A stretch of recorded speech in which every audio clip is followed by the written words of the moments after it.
profeta Abacuque, capítulo de número 3, o verso de número 17. Você chega em Mateus, você volta alguns livros. Chega em Ageu, você volta um pouco mais. Chega em Sofonias, é um livro anterior. Abacuque, capítulo de número 3, o verso é o 17 ao 19. Amém? Nós temos tempo, tá? Fica tranquilo. Ainda que a figueira não floresça e não haja fruto na videira, ainda que a colheita de azeitona não dê em nada, os campos fiquem vazios e improdutivos, ainda que os rebanhos morram nos campos e os currais fiquem vazios, mesmo assim me alegrarei no Senhor, exultarei no Deus da minha salvação. O Senhor soberano é a minha força. Ele torna os meus pés firmes como os da corça, para que eu possa andar em lugares altos. Amém? Tome seu assento, glorificando a Jesus, por favor. Glória a Deus.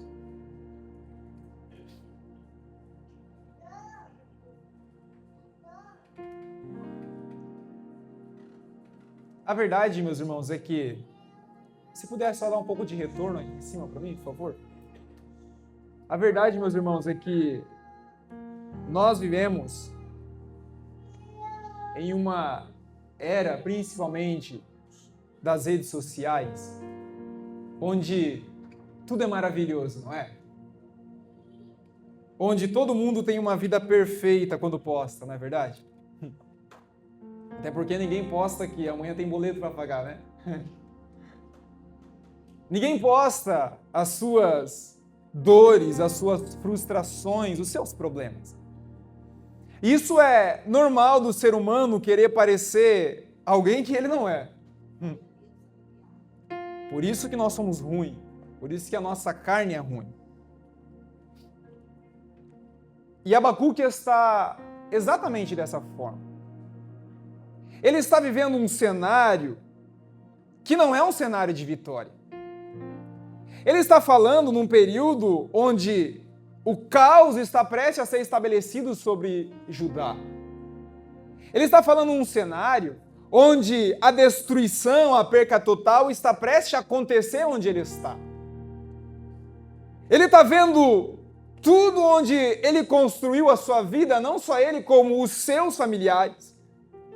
Ele está vendo tudo isso e a resposta de Deus diante de tudo que ele está vendo é que tudo vai dar errado. A resposta de Deus para ele é que tudo que ele conhece vai se acabar. Tudo que ele tem estabelecido está prestes a ir por água abaixo. O que ele está vendo, o que ele está vivendo é um cenário de medo. É um cenário de incerteza. E quem não se identifica com uma dor de alguém? Quem não se identifica com um momento como esse? Em que tudo parece que está bem, não é mesmo? E de repente parece que você tropeça em alguma coisa e que tudo começa a dar errado. Quando você olha e diz, agora vai, e de repente não foi. Agora vai dar certo, 2025 vai ser o meu ano. Chega fevereiro, não é o teu ano.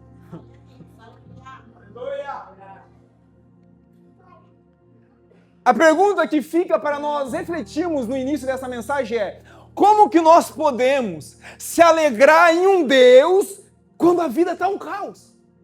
Aleluia. Como nós podemos encontrar alegria no Senhor quando só tem tempestades pela frente? A verdade é que isso é fé. No capítulo de número 1, nós encontramos o contexto dessa história. Abacuque, ele começa a conversar com o Senhor, mas ele não conversa falando com Deus. Ele começa indagando a Deus. o início do capítulo você vai ver que é: Senhor, até quando eu vou te pedir socorro? Até quando eu vou orar, eu vou clamar, mas o Senhor não vai me ouvir? Aleluia. Não parece a tua oração ontem? Senhor, até quando eu vou fazer campanhas? Até quando eu vou orar? Até quando eu vou jejuar? E parece que o Senhor não me ouve. Até quando eu vou viver em um momento, em um lugar, em um estado em que tudo parece estar indo por água abaixo? Até quando? A verdade, meus irmãos, é que nós encontramos no capítulo de número 1 um profeta em crise. Abacuque está vivendo uma crise diante do Senhor. E essa crise é uma crise de fé, porque ele vê que tudo dá errado, ele vê que está tudo dando errado, a injustiça está reinando, os ímpios estão prosperando e Israel agora recebe uma promessa que vai acabar com tudo. É Deus. Aleluia. E se, meus irmãos, pararmos para olhar hoje para o nosso contexto, para o nosso mundo, para o século que nós estamos vivendo, e se você parar para observar os noticiários, se você parar para observar as notícias, você também entra em crise. Aleluia, Deus. Como não se entristecer vendo homens perversos, libertinos, usando de mínimas crianças? Glória a Deus. Como não entrar em crise em um mundo onde aquilo que você fala é o motivo da sua morte? Como não entrar em crise e você olhar para um país onde existe fome e existem pessoas que não se compadecem da fome de alguém? A verdade é que se nós pararmos para observar o injustificável, a injustiça sobre os inocentes, nós se perguntamos ao Senhor até quando e até onde isso vai. Aleluia. E se você, meu irmão, parar para observar a sua vida, a vida do seu irmão, você vai entrar em crise e vai dizer: até quando, Senhor? É Deus. Até quando o fulano não faz nada para o Senhor e recebe, e eu que estou batalhando não recebo nada? Até quando? Parece que quanto mais eu faço, parece que quanto mais eu ajo, mais ruim dá na minha vida. A verdade é que nós criamos uma fé, meus irmãos, isso é o problema nosso, não de Deus. Nós criamos uma fé sobre-humana. Uma fé que anula a nossa humanidade. Uma fé onde você não pode ter suas dúvidas. Uma fé onde você não pode ter choro. Uma fé onde na cabeça de algumas pessoas, se você está vivendo uma perca, se você está vivendo uma dor, você está em pecado. Isso não é fé. A nossa fé, ela não anula a nossa humanidade, entenda isso. Aleluia, glória a Deus. Quando eu olho para o texto do capítulo de número 1, eu vejo que o problema não é a dúvida do profeta. O problema não é nós termos dúvida, porque nós temos dúvida. Não é nós questionarmos a Deus, o problema é onde nós temos apresentado as nossas dúvidas. Glória a Deus. Diante de quem nós temos levado as nossas dores. Até porque Deus, ele não entra em crise com as nossas crises. Deus, ele não perde controle porque nós perdemos o controle. Deus, ele não se torna alguém que não sabe das coisas porque eu não sei o que está acontecendo hoje. Ele permanece sendo Deus. Aleluia. Ele permanece sendo aquele que era ontem, que é hoje e que será eternamente. Ele continua sendo aquele que o profeta vai falar que está sentado num alto e sublime trono. Ele é Deus. Deus. Aleluia. Sabe qual é a resposta do Senhor para o profeta diante dessas dores? Ele não responde nenhuma das perguntas dele. Até quando? Ele não fala até quando. A resposta do Senhor é: olhe para o seu lado, Abacuque. Observe as nações e comece a admirá-las.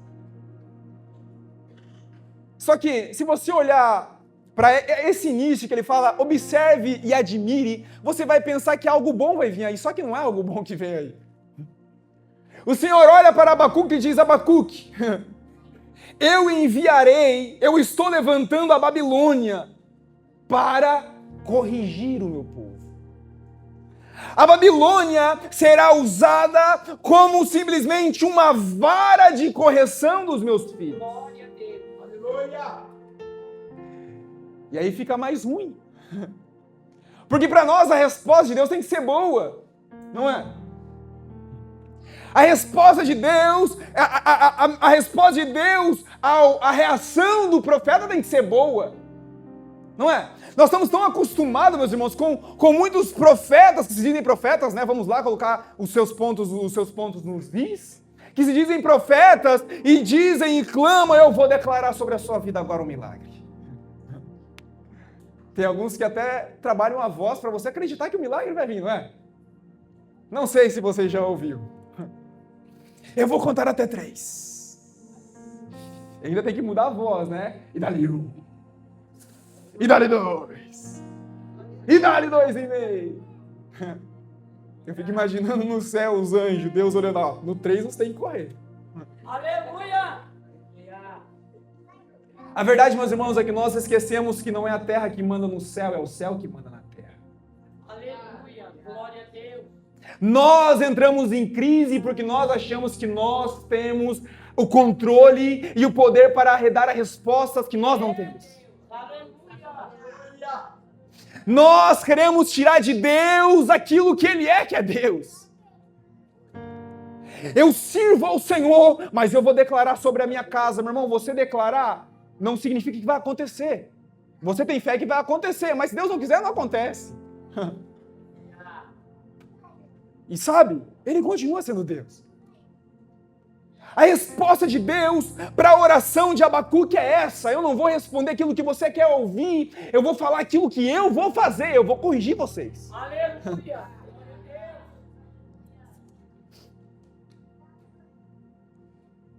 Glória a Deus. Aí sabe o que Abacuque faz com a resposta de Deus? Ele não ora. Ele vai questionar Deus de novo.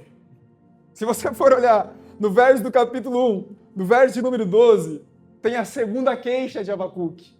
O Senhor, meu Deus, o santo que tu és, como que o Senhor vai enviar os babilônios para nos disciplinar? É Deus. É nós tentando entender o porquê Deus faz o porquê Ele quer fazer. Como? Não, me explica, Senhor. Como que o Senhor vai mandar a Babilônia? Um povo idólatra. Um povo que não te serve. Um povo que não tem nem dó e nem piedade. O Senhor vai levantar eles para disciplinar o seu povo? É Deus. Aleluia. Sabe o que Abacuque faz no final do capítulo de número 1? O texto diz que ele sobe numa torre de vigia. E ele fala assim: eu vou subir na torre, eu vou ficar de guarda e eu vou ficar aqui até eu ter a resposta do Senhor. Aleluia. Glória a Deus. Parece que a fé dele é inabalável, não é?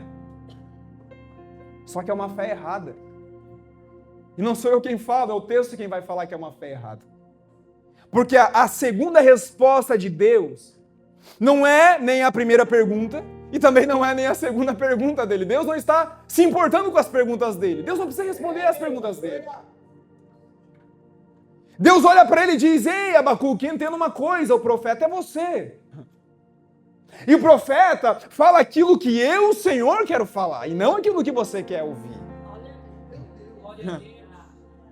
Você vai fazer o seguinte: você vai escrever a minha resposta agora, numa tábua gigantesca, onde aquele que passa correndo vai poder ver e vai poder ler aquilo que eu vou falar agora.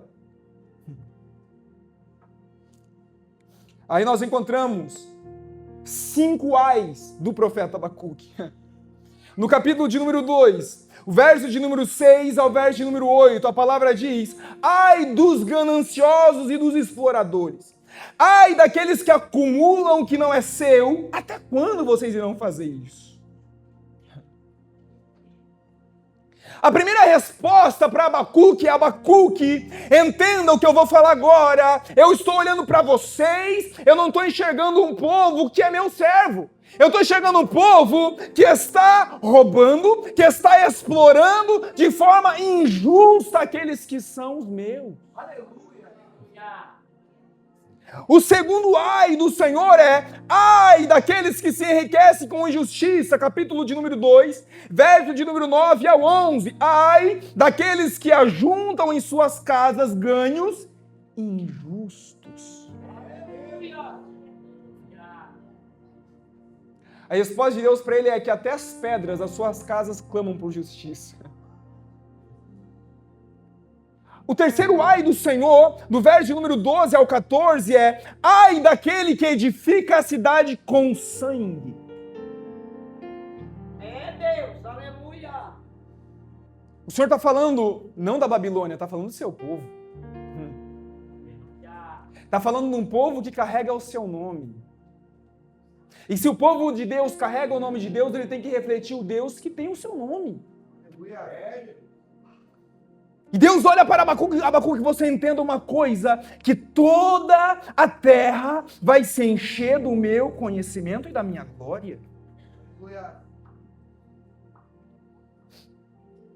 Verso número 15 ao 17. Ai daqueles que der de beber ao seu próximo, misturando o vinho com a sua ira, para embriagar e para ver apenas a sua nudez. Glória a Deus, aleluia. Deus ainda está falando do seu povo. Um povo que manipula. Um povo que explora. Um povo que abusa e que humilha. Este era o povo de Deus. Parece diferente dos dias de hoje, não é? Deus termina com uma última palavra para Abacuque. Escreva, Abacuque.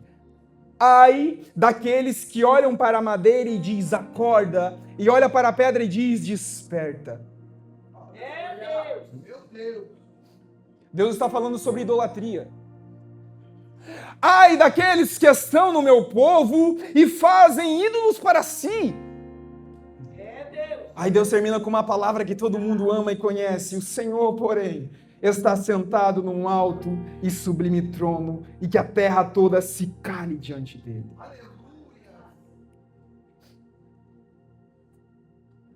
E aqui vem a mudança do profeta.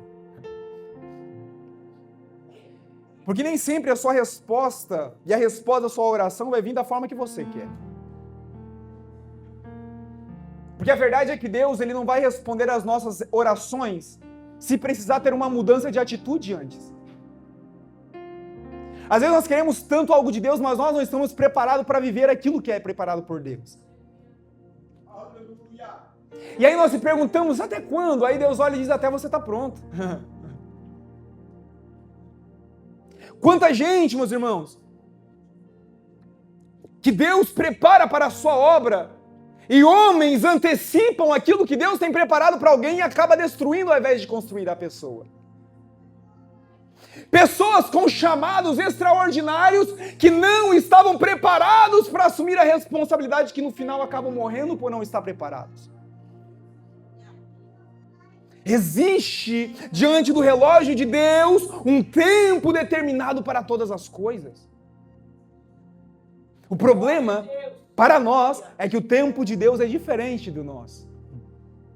Porque um ano pode ser como 1000 dias. E 1000 dias pode ser só um ano. O relógio de Deus não é o nosso relógio, porque Deus não está preso no nosso tempo, é nós que estamos presos no tempo dele. Nós queremos tudo, né? Nessa era do fast food que nós vivemos, nós queremos tudo para ontem. Você já viu aquela pessoa que é tão ansiosa que se o entregador, né, demorar 15 minutos para entregar o lanche, meu Deus do céu, nem come mais. Você estava onde, homem? Você foi lá em Curitiba levar o meu lanche e voltou? Não é? Nós não sentamos na mesa para comer o lanche, aí a pessoa está preparando lá e você... Meu Deus do céu, já faz 15 minutos que... Acho que não vai vir mais esse lanche. Pior quando entrego a coca antes, né? Aí vai esquentar, vai pegar fogo nessa coca e não vou comer. Porque nós somos ansiosos. Nós não temos mais paciência. Nós queremos ter o controle de tudo, só que com Deus não funciona dessa forma. Aleluia. Glória a Quando Deus estabelece o limite para o profeta e mostra que quem manda na terra é ele, sabe o que o profeta faz? Ele não se queixa mais. O próprio texto muda. Tinha a primeira queixa, a segunda queixa. Agora o texto muda e diz que Abacuque ora. E essa oração não é só uma oração, isso revela algo profundo para nós. Porque mesmo diante da dor, mesmo diante dos problemas, mesmo diante da aflição, Abacuque não foge. Aleluia.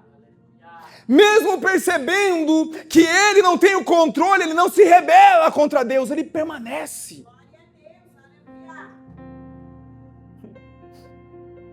E ele vai orar. Essa oração, no capítulo de número 3, verso de número 1, começa dizendo: a oração do profeta Abacuque, que ele cantou. É uma oração em forma de cântico. Mas não é qualquer oração. Se você for ler o texto na continuação, você vê que ele não ora, ele suplica ao Senhor. E sabe o que é uma súplica? Súplica não é só uma simples oração. Súplica é uma petição intensa. Ele rasga o seu coração, ele rasga a sua alma nessa oração. Ele dá um grito agora da sua alma a Deus. E a verdade, meus irmãos, é que talvez, é só um talvez, você não obtém resposta de Deus porque a sua oração ela é robótica. Ela se torna aquela oração rotineira, sabe? Que você, até quando está cansado, você até ora tudo atravessado, não é? Senhor, abençoa os meus pecados, amém? A nossa oração se torna robótica. Porque nós achamos que estar na igreja, viver a fé, é algo comum. Só que nós esquecemos que somente uma palavra do Senhor pode mudar toda a história da nossa casa.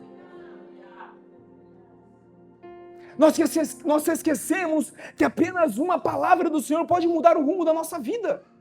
Glória a Deus. Por isso nós não oramos da forma correta. O profeta suplica ao Senhor. Ele ora a Deus. E a oração você conhece, você já ouviu em muitos congressos esse texto. A oração é: aviva, ó Senhor, a tua obra no meio dos anos. No meio dos anos, faze-a conhecida. Santo é teu nome, Jesus. Ele ora a Deus. Mesmo diante do medo, mesmo diante das dores, ele clama ao Senhor. Ele não clama por qualquer coisa, ele clama para que o Senhor traga vida ao seu povo. Avivamento é isso. Avivamento é tornar vivo, é trazer a vida. Avivamento não é você pular, não é você falar em línguas, não. Avivamento é mudar aquilo que estava errado. Isso é avivamento. Ele ora, ele clama ao Senhor, ele olha e percebe que a nação dele está morta e que só Deus pode trazer vida para eles.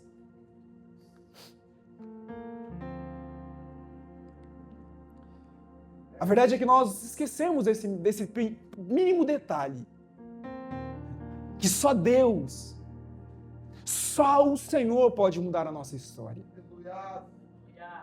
Nós esquecemos que se Jesus não mudar o rumo da minha casa e da minha família, ninguém mais pode fazer. Ele ora ao Senhor. Ele lembra de orar ao Senhor. E aí nós entramos no verso que nós lemos.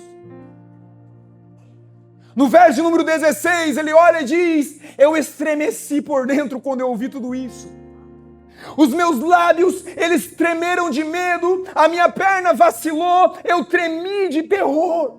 Aleluia. Glória a Jesus. Ele sente medo daquilo que o Senhor tinha falado que iria acontecer sobre o povo. Meu Deus, aleluia. Só que mesmo diante do medo, ele confia. Porque isso é fé. Fé não é você não ter medo. Fé é você confiar mesmo que você não entenda. Glória a Deus. Fé é você olhar para a situação onde você está, para o momento em que você vive e acreditar que Deus irá fazer alguma coisa ao seu favor. No verso de número 17, ele olha e diz: ainda que a figueira não floresça, Meu Deus. ainda que não tenha frutos na vide, ainda que a oliveira não produza os seus frutos, ainda que o campo esteja vazio e improdutivos, e que os rebanhos morram, e que os currais estejam vazios, ainda assim eu me alegrarei no meu Senhor. Glória a Deus. Aleluia. Eu gosto de ler o texto com calma, eu quero fazê-lo com você nesses últimos minutos que nós temos. Ele olha para aquilo que estaria no controle deles, entre aspas, que era o crescimento da figueira. A figueira, para crescer, ela precisa só de uma coisa: o trabalho do agricultor. Ele olha para isso, ele diz: olha, ainda que o projeto que nós investimos, ainda que o tempo, que o dinheiro depositado não dê certo, ainda que talvez o emprego que você acha que vai dar certo não dê certo, Aleluia! ainda que o ministério que você acha que iria crescer não cresça, Jesus! ainda que quando tudo aperta na sua vida, o dinheiro não dá, a conta chega, não vai dar certo, você olha e está dando tudo errado, ainda assim. Meu Deus! Aleluia. É Deus. Aleluia. Ainda que você perca tudo que você tem, ainda que o seu casamento entre em crise, ainda que a doença bata na porta da sua casa, ainda que a decepção bata na sua vida. É isso que ele está descrevendo. Ainda que você perca tudo, ainda que eu perca tudo que eu tenho, ainda assim, isso aqui que ele fala, meus irmãos, não é uma teoria, não é uma realidade. Isso é confiança no Senhor, é mesmo, e a gente não pode ignorar a dor, ainda que tudo isso aconteça, eu confiarei no Senhor.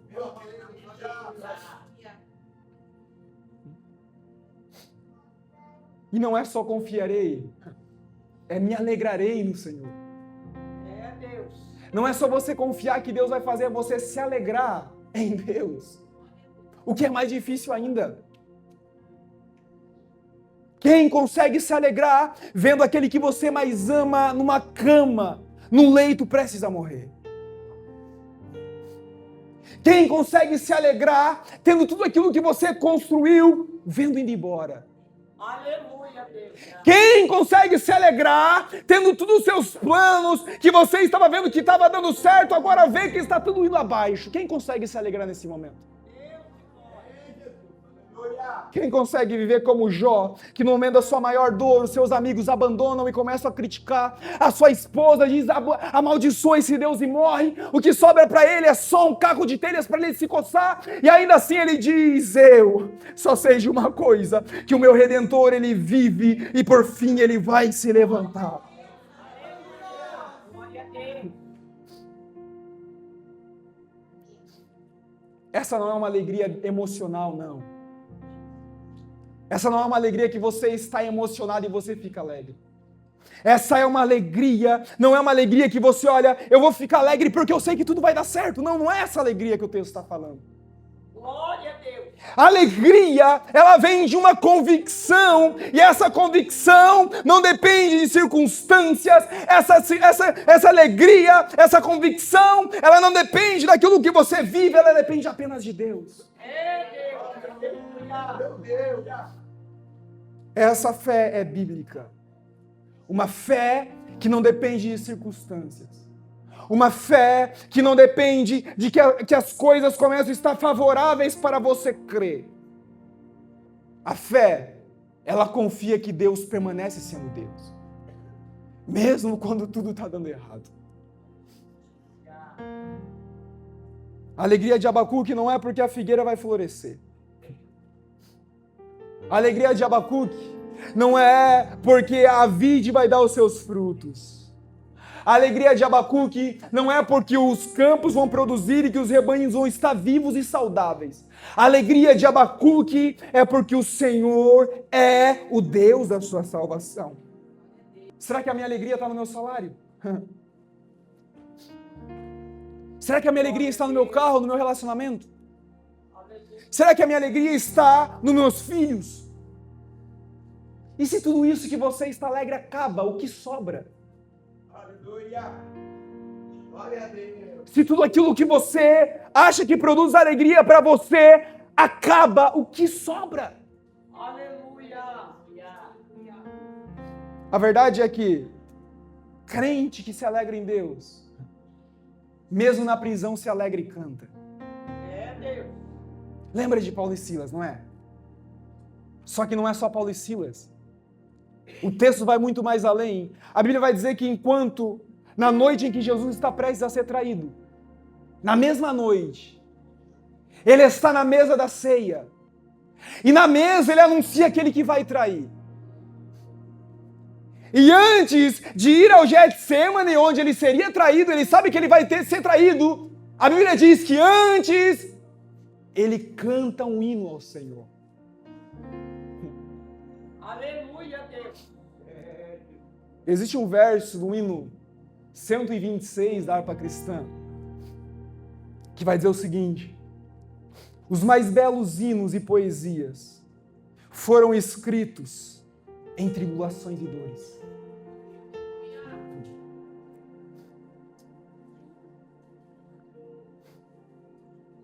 Ele termina dizendo: olha, esse Senhor a qual eu confio, Ele torna meus pés firmes como os da corça, para que assim eu possa caminhar nos lugares altos.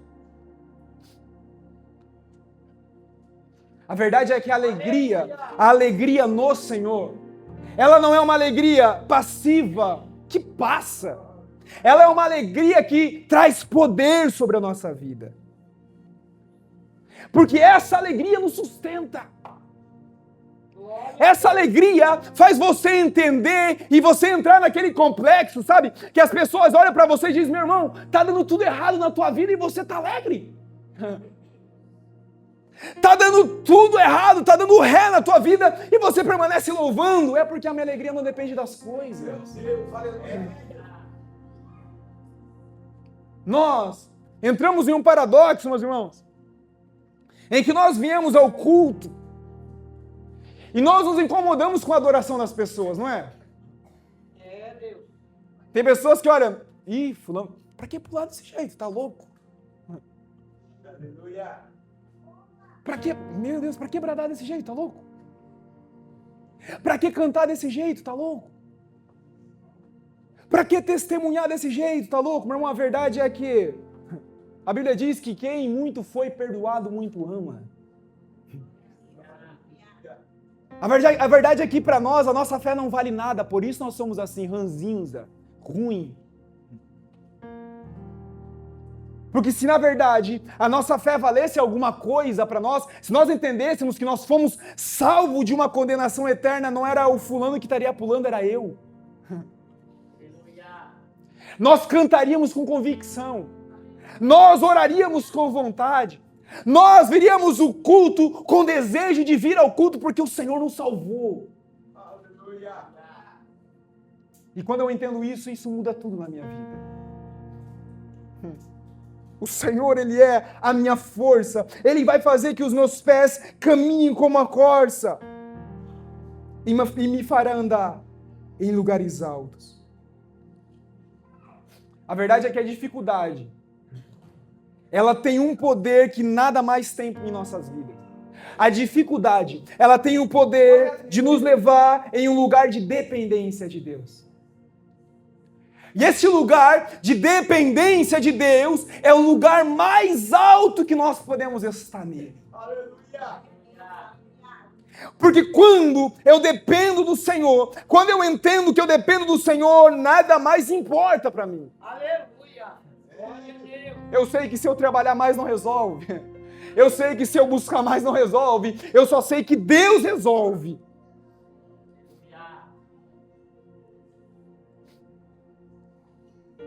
Aí o salmista vai terminar o seu salmo dizendo: elevo os meus olhos para os montes. De onde que me vem o socorro?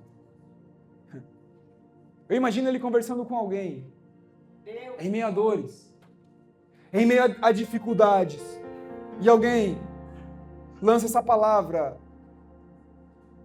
em quem eu vou confiar? Aí ele mesmo responde: o meu socorro vem do Senhor, que fez os céus e a terra. A verdade é que a fé, meus irmãos, ela não é um seguro que você não vai mais ter problemas porque você vai ter fé. A fé, ela não é essa segurança. A fé é a segurança, é uma garantia que mesmo nos seus maiores problemas, mesmo as suas maiores dores, Deus vai te dar força, como a corça, para caminhar em meio às dores. Isso é fé. A fé é você caminhar em meio às dores alegre e louvando ao Senhor. Porque você sabe que se Deus lançar uma palavra sobre a sua vida, tudo muda. Isso é fé. Se coloque de pé em nome de Jesus. Eu quero orar por você.